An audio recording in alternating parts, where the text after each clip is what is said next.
Hello, everybody. Welcome back. Hopefully you guys can hear me. I just did a video a couple of minutes ago.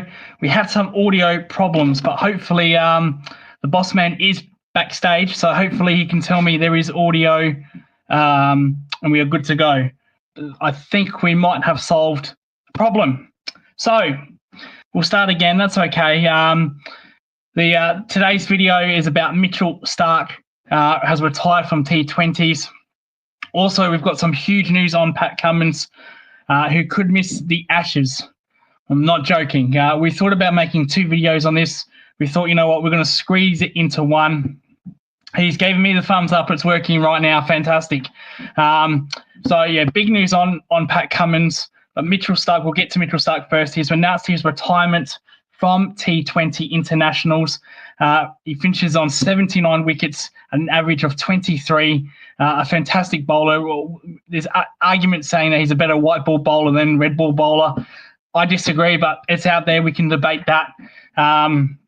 Mitchell Starc has decided that he wants to extend his test career longer. Australia have a huge, heavy schedule in the next 2 years. They've got an Ashes series. They've got two Ashes series coming up. One in Australia, one in England, 2027. They have to go to South Africa to play a test series. They've got to go to a 5-test series in India in 2027. They have to play Bangladesh. They've got a 4-test series in Australia against New Zealand. So it's a heavy schedule. Probably the most heavy schedule in the last 2 years Cricket Australia has ever been involved with. So Mitchell Starc has decided, I need to prolong my career. I need to extend it. So I'm going to retire from the T20s. They have got the T20 World Cup coming up. So Mitchell Starc has opted out of that in order for Test cricket.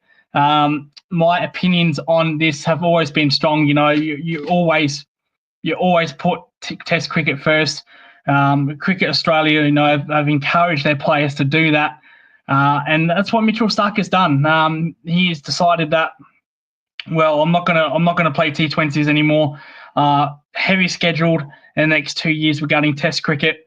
I want to play as much Test matches as I can, extend my legacy as a Test bowler.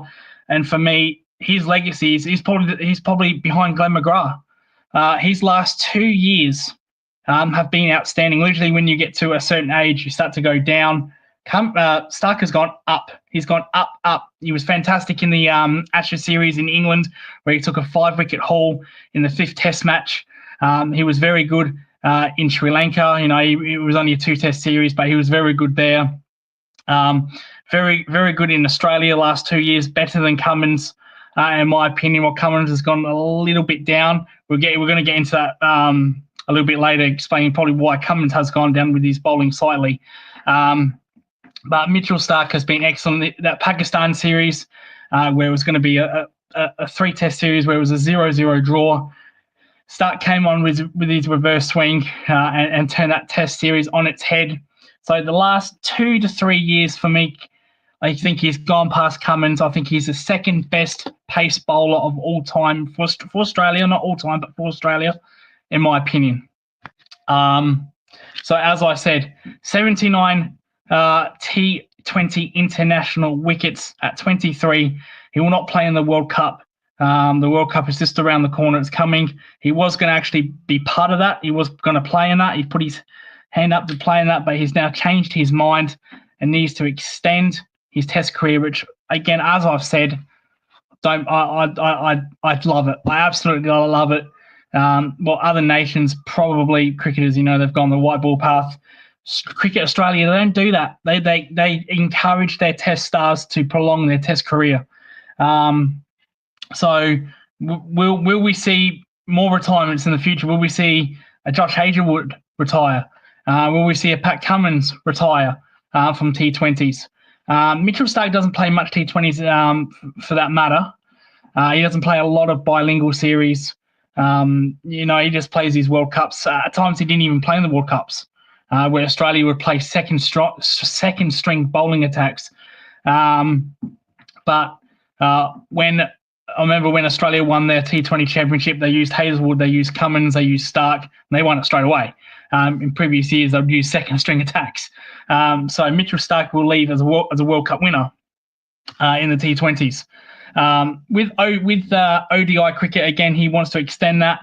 There's no problem with there at all. He doesn't play much ODI cricket outside the World Cups and a couple of series here and there. So he just wants to extend.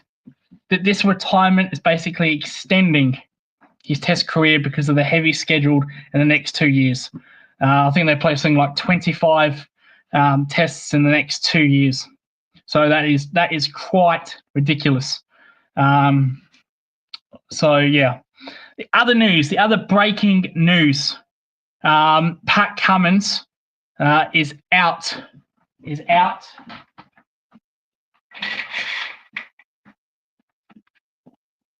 So Pat Cummins is out of the T20s against New Zealand. He is not playing in the ODIs against India due to a back problem. Now, he's in doubt for the Ashes series. If he does play in the Ashes series, he's been told he needs to load his management. So you'll see instances where he might play only one test.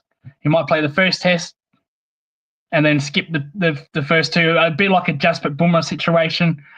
He will not play. He's been told he will not play all 5 test matches. That's what the doctors said. He's got a lower back injury. It is not a back spasm. Sorry, it's not a stress fracture like we saw with Cameron Green. It's taken Cameron Green almost 2 years, and he's only just got back into bowling in the nets. So it is not a stress fracture, but the doctors have advised Pat Cummins, if you continue to bowl this way, if you continue to not manage your bowling, it will become a stress fracture and you will be out for a long, long time. So it is quite concerning because Pat Cummins, I just said Starc's probably the second pace bowler in Australian history. Well, Pat Cummins, if he's not second Pat Cummins, he is definitely third. But he's been told you cannot bowl back-to-back test matches. You need time off. This happened after the West Indies series.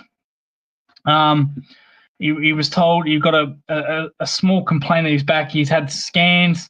He's been told not to play for a while, not to pull out of the ODIs, so the T20s in October against New Zealand, and you must not bowl against India in the ODIs, and you must manage your workload in the Ashes, whether it's not playing or playing only 2 tests.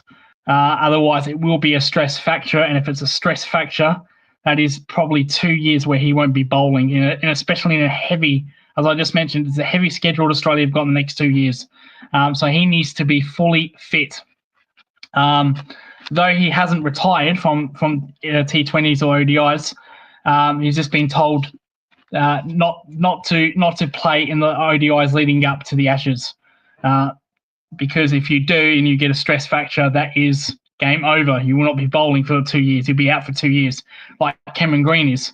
It feels like it's been an age since Cameron Green last bowled because of a stress fracture. He missed the whole series. He missed the whole Ashes series. He missed Sri Lanka. So it's a long time with a stress fracture, especially in the back. So that is some news right there. As far if Cummins does not play, Scott Boland comes in. So it's not a bad replacement. It's not a bad replacement. You're replacing a world-class bowler with a world-class bowler, basically. And depending on what pitches will be, what pitches does Australia produce for England, mostly likely green tops. Boland in for Cummins. It's not a bad replacement. But long-term-ish, like I said, Australia do play test matches outside of Australia. So Pat Cummins needs to prepare for that. And if he needs to do a Bumrah-like situation where he only played 2 tests in the series, he's been told do that. Otherwise, it's gonna cause a stress fracture. So some news on that. But anyway, that has been today's video. We are struggling for content because there's not much cricket being played. We are a cricket show. We can't commentate on other sports. We can't, do other things as much as we'd like to. It's been a slow couple of 2 weeks, but stay with our channel. Any news comes about, whether it's from Australia, England, New Zealand, India, whatever, we'll do it. But it's the next couple of weeks going to be slow for our channel, but you've got to stay with us. You really got to like and subscribe. Staying with us during a tough time where there's no cricket, that helps our channel a lot, because if you go away and you unsubscribe and we come back with cricket content, that hurts us. So make sure to stay with us. I know we're a cricket content show. We do our best. But stay with us, like and subscribe, please, and we will see you next time on the show.